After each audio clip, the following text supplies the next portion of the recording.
Hello, this is John Spink, Director of the Food Fraud Initiative at Michigan State University.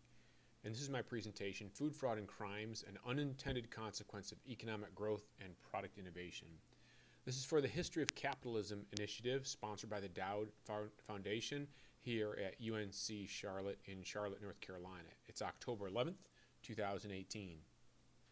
Also, this lecture will be published here in 3 parts. The first will be the foundation, that's underlying principles and concepts of food fraud. Second is the unintended consequence of growth. So this will look at the focus of this lecture series and to see how this topic has continued to grow. And then finally, part 3 is the evolution of the research itself, of how we focused on food fraud and how we shifted to looking at prevention. For more information about food fraud and about our work, please see our website there, foodfraud.msu.edu. There's a lot of information there, a lot of background reports, links to a lot of other sources. So please feel free to use that, and please feel free also to contact us. First off, about us. So we are academics. Teaching is a key of what we do in research. So you'll see on the right there the outreach, research, and education. So me being here presenting is outreach. I've already learned a lot and had a lot of challenges to think about even just in preparing and talking about coming down here. So I gained new insight, and then that goes into research itself. And even this lecture has advanced some of our thinking and refined some of the process to explain the concepts. So that's the research. We then usually publish that somewhere in an academic journal or at least online in a scholarly report. And that works its way back into education for us as graduate courses and then other types of training as well. The main training focus we have are MOOCs, massive open online courses. The content is free, always online. There's a fee for a certificate of completion, but the content's always free. These are usually 2 2-hour webinars. They're offered on demand with live lectures that supplement and update the materials. So we've got 4 programs at this point. One is a food fraud overview. So that gives a brief overview of the entire topic and focus on prevention, regulatory requirements, and others. Then we have a food fraud audit guide. This helps people that are being audited or people that will be auditing to the topic. And then in parallel are other new non-traditional food safety risks, and others food defense. So we also have a food defense audit guide. The concepts and practices are pretty similar to food fraud. And then we have a food fraud vulnerability assessment and prevention strategy training development MOOC that just started in June. You can see more information on our website for those. Again, they're free, open to anybody. We then conduct executive education. So these are on-site live sessions. We do them throughout the year, sometimes around the country. And these focus more in depth to practitioners, whether they're industry or government attendees. We have graduate courses. Our graduate program is completely online. These are real Michigan State graduate courses. They just happen to be online. They're 3-credit courses. We have 5, 6 that apply to food fraud in one way or another. Starting with the food fraud prevention course and anti-counterfeiting and product protection. So those courses, if you take 4 of them, you can earn a graduate certificate in food fraud prevention. This is under the food safety program here at MSU. We have the Masters of Science in Food Safety. It's a real MSU MS. Those credits can roll into that program all online. And we have other programs that are collaborators with us, such as a certificate in international food law. The foundation itself. So we'll look at introducing food fraud first and then getting into more of the broader concepts.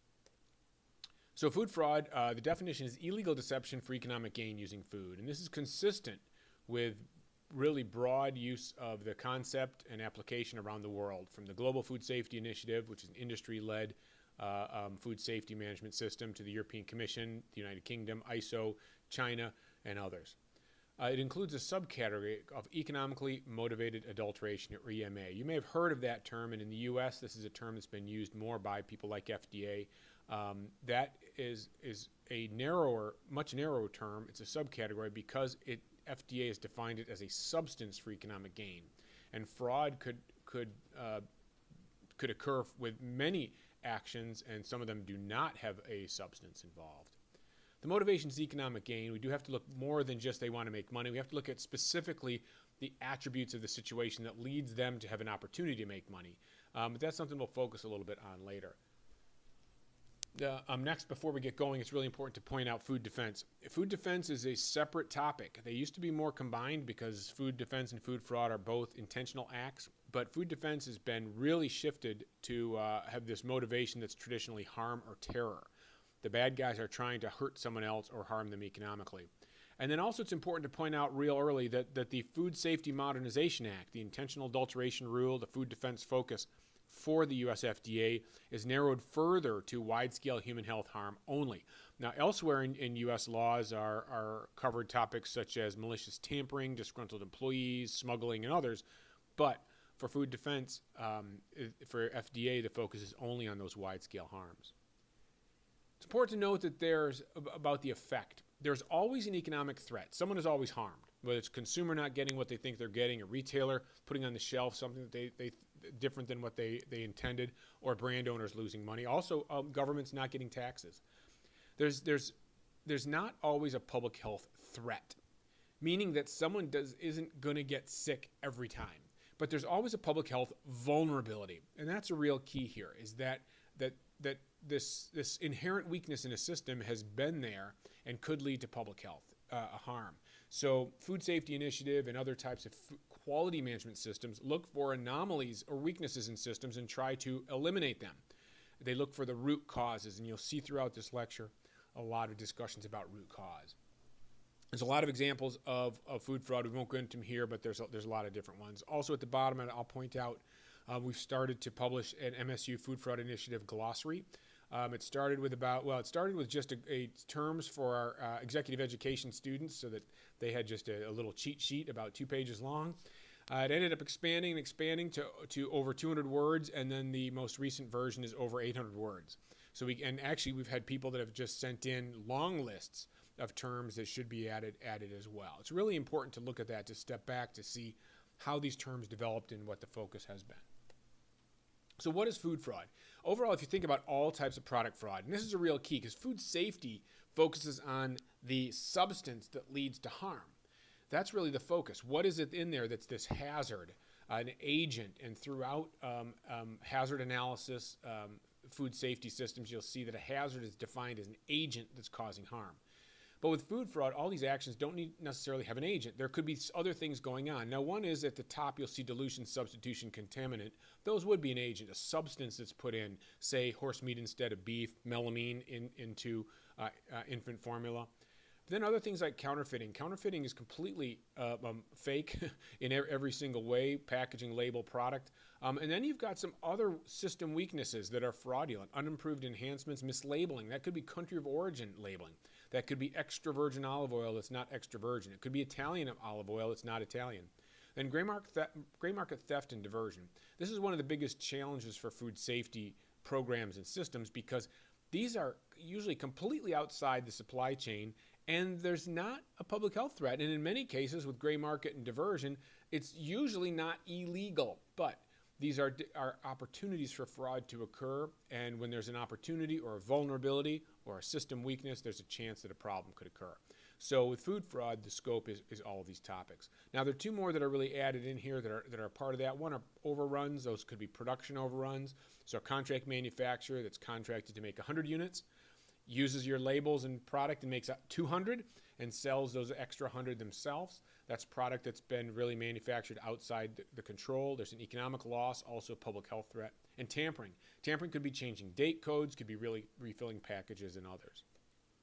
The US FDA and the food safety kind of hazard approach has looked definitely at this dilution, substitution, contaminant, some counterfeiting as well. But really just to remind you that really all types of fraud are illegal, and all types of fraud are within the scope of the broad type of activities such as the UK, EU, GFSI, China, others.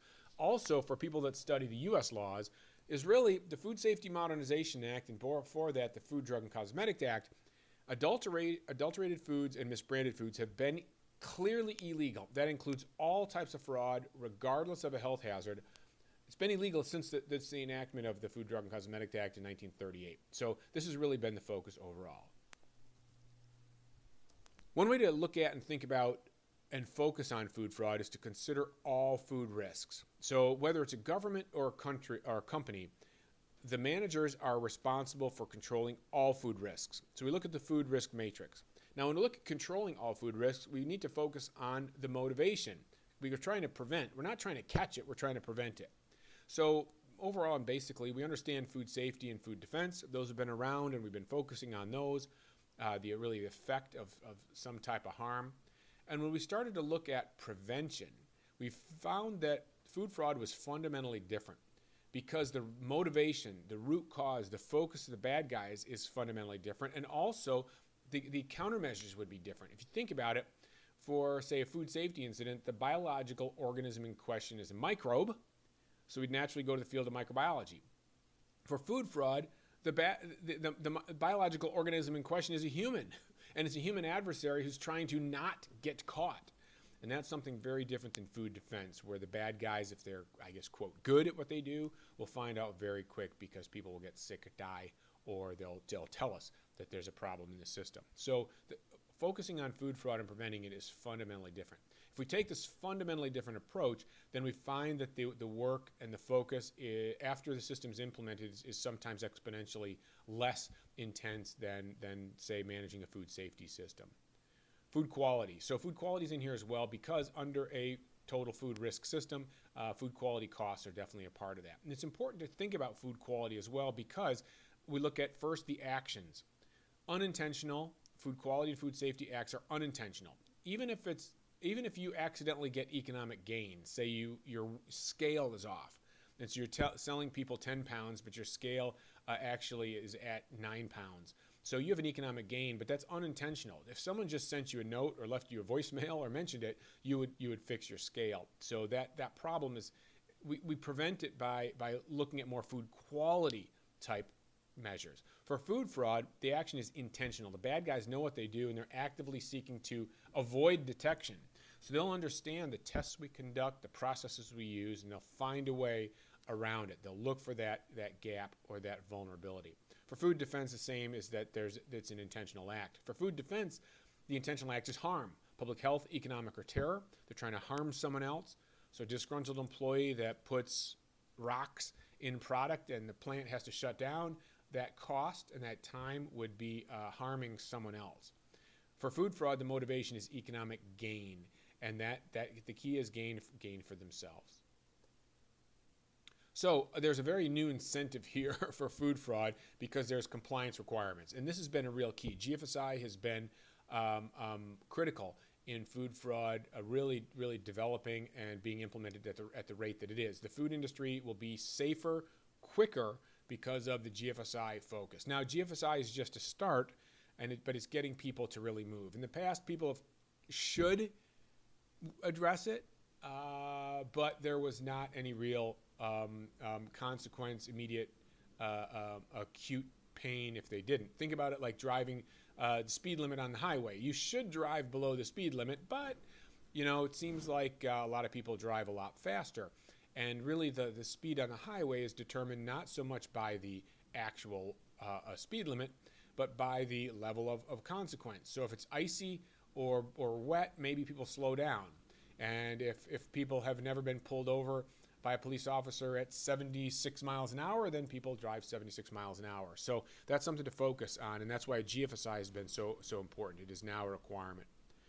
And really look at GFSI, that was as of January 2018, and it's significant. So GFSI is a benchmark. They express what they think should be in a food safety management system, and then food safety management systems, other companies like FSSC, SQF, BRC, IFS, they create the standard itself. So people aren't actually GFSI audited. They're audited to those standards, but those standards themselves are GFSI compliant.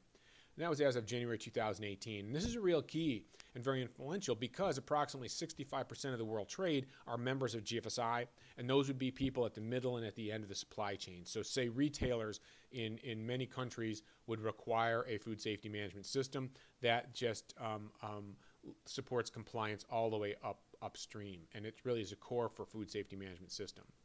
It's required, and right now, very light, but at least a start to have a food fraud vulnerability assessment that covers all fraud. That's new, especially for people that focused only on hazards in the past. Also required a food fraud prevention strategy for all products. This is real new for people that were maybe only supplier quality assurance, that were looking at product coming in. Companies need to look at this across their supply chain. No documents equal no audit nonconformance. So you might say, who cares? Well, here's why you care. No certification, no sales, or at least a lot of explaining to do. And that's a real key here, is that that not covering food fraud within the food safety management system leads to a loss of the certification for the food safety management system. This is not just a subcomponent or specialty aspect. It is required for the overall system. This is a real key breakthrough for the food industry and very significant. FSMA, Preventive Control, September 2016. So for this, it was supposed to be done back in 2016. And if you don't believe me, as some people don't, here's the exact text from the FSMA law. So this was actually in 2011 as a requirement. This is under the Code of Federal Regulations, Title 21. The hazard analysis must be written regardless of its outcome. What that means is you can't just say, stolen goods aren't a problem, we're not going to deal with it. The question from an inspector or an investigator would be, great, show me the hazard analysis. You can't say something's not a problem unless you've done an analysis. And specifically, there's a section 3, the hazard may be intentionally introduced for the purposes of economic gain. So that doesn't say only EMA, a substance, doesn't only say if there's a health hazard. It just says that it does, any type of hazard is covered under here. And again, if you identify or feel that there is no health hazard, you still have to do a hazard analysis. Now that would mean that you wouldn't have to have a control plan to control it, but you still need a hazard analysis. The Food, Drug, and Cosmetics Act for 1938, and there's 2 sections, adulterated foods and misbranded foods. People forget that those are don't know, those are 2 different sections. So misbranded product, country of origin labeling fraud is illegal product. Now that's not something that would be a focus in a food safety public health inspection, but it's still illegal product.